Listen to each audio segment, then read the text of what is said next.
मित्रों, जय माता दी। आप देख रहे हैं धर्म शिक्षा। मित्रों, जैसा कि आप सब जानते हैं कि चैत्र नवरात्रि आने वाले हैं, जो कि 6 अप्रैल से आरंभ हो रहा है। माँ भगवती की उपासना करने का सबसे अच्छा दिन होता है। इस कारण मुझे तो नवरात्रि बहुत पसंद है। चैत्र नवरात्रि भी और शरद नवरात्रि भी, दोनों में माता रानी के पूजा अर्चना करने का एक विशेष महत्व होता है। इस बार तो ये जो ग्रीष्म नवरात्र है, यानी कि चैत्र नवरात्र, इसमें 5 बार सर्वार्थ सिद्ध योग बन रहे हैं। आप जो कुछ भी चाहते हैं उसके लिए विशेष पूजा अर्चना आप इन दिनों में कर सकते हैं, वो भी एक खास मुहूर्त में। आपको उसका फायदा मिलेगा। सर्वार्थ सिद्ध योग के बारे में और भी मैं दूसरे वीडियो में बताऊंगा, लेकिन यहाँ पे इस वीडियो में मैं आपको बताने वाला हूँ कि कलश की स्थापना कैसे करें, उसमें क्या क्या रखें, कलश स्थापना के लिए शुभ मुहूर्त क्या रहेगा, ये होगा क्या, ताकि आपकी पूजा की शुरुआत अच्छे से हो पाए। उसके बाद नवरात्रि में हम आगे बढ़ते जाएंगे और बहुत सारा वीडियो इस पे आने वाला है, तो इसकी कोई चिंता ना करें। आप भी कमेंट बॉक्स में लिखकर हमें जरूर बताएं कि आप इस नवरात्र में किस तरह की व्यवस्था रख रहे हैं, या आप पहले किस तरह से नवरात्रों में पूजा करते थे, अब किस प्रकार से नवरात्रों में पूजा करते हैं। हमें निश्चित तौर पर बताएं। सबसे पहले मित्रों, मैं बताना चाहूँगा आपको कि कलश की स्थापना में क्या क्या चीज़ें आपको रखनी है व्यवस्था, और क्या क्या चीज़ें करनी है, ताकि पहले से ही आप सारी चीज़ों की व्यवस्था कर लें।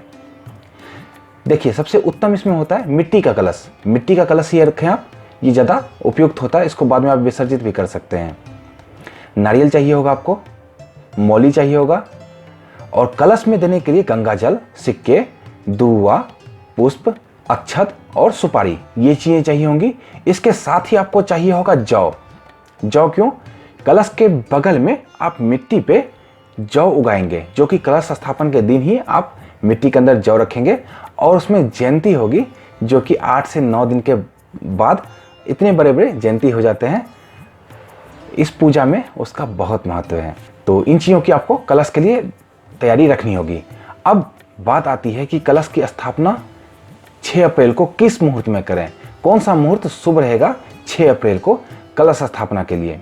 कलश स्थापना के लिए जो शुभ मुहूर्त रहेगा वो रहेगा 6:09 से लेकर 12:21 तक। लेकिन इसमें भी जो ज़्यादा शुभ मुहूर्त रहेगा वो मैं आपको बताता हूँ। वो रहेगा 7:30, यानी कि 7:30 से लेकर 9 बजे तक। इस समय आपका कलश स्थापना करने का सबसे शुभ मुहूर्त है। ये मैंने आपको बिल्कुल फिल्टर करके बताया है। तो सबसे उत्तम तो यही रहेगा कि सुबह सुबह आप अपने कलश की स्थापना कर दें, तो 7:30 पे कलश स्थापना करने का सबसे शुभ मुहूर्त है। लेकिन आप 9:30 बजे तक कर सकते हैं। अगर 9:30 बजे तक नहीं कर पाए, 9:30 तक नहीं कर पाए, तो 10:21 तक कर सकते हैं।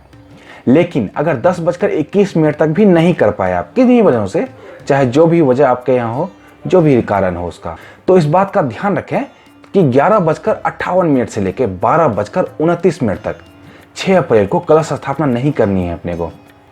इस समय, इस दिन अभिजीत मुहूर्त है, तो इस समय करने से बचना है। अगर किन्हीं वजहों से आप लेट हो गए तो इन समय में तो बिल्कुल ना करें। दिन भर कभी कर लें, लेकिन ये जो बताया मैंने आपको 11:58 से 12:49 तक, इस समय में कलश स्थापना नहीं करनी है। अगर नहीं कर पाए 9:30 बजे तक या 10:21 तक, तो किस समय करें? फिर आपको करना है 1:30 से लेकर 3 बजे तक। ये मुहूर्त भी शुभ है, लेकिन मैं तो यही कहूंगा आपको कि आप 7:30 बजे करें, सबसे उत्तम है हर तरह से, सभी प्रकार से।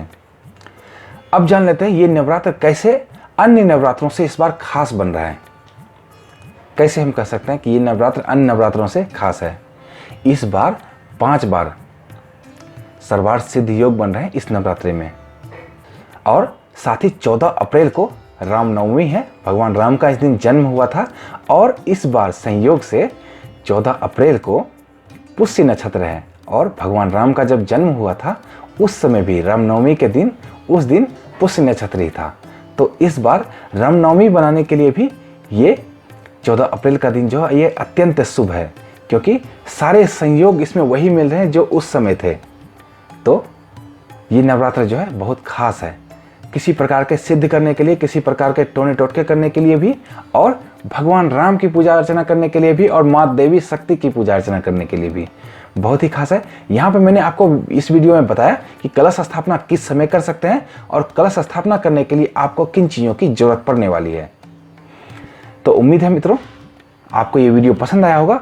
आप इस संबंध में कुछ और भी जानना चाहते हैं, निसंकोच पूछना चाहते हैं, तो निसंकोच हमें कमेंट बॉक्स में पूछें, मैं आपको बताऊंगा। और नवरात्रि पे अगले वीडियो आते रहेंगे इसी पे, तो जुड़े रहें धर्म शिक्षा के साथ। अगर ये आप वीडियो फेसबुक पेज पर देख रहे हैं तो फेसबुक पर का पेज लाइक करें। अगर आप यूट्यूब पे देख रहे हैं तो यूट्यूब का चैनल सब्सक्राइब करें। इसी तरह के वीडियो यहाँ पे आते रहते हैं, तो जुड़े रहें हमारे साथ और देखते रहें धर्म शिक्षा। एक बार फिर से मैं बोलता हूँ, जय माता दी।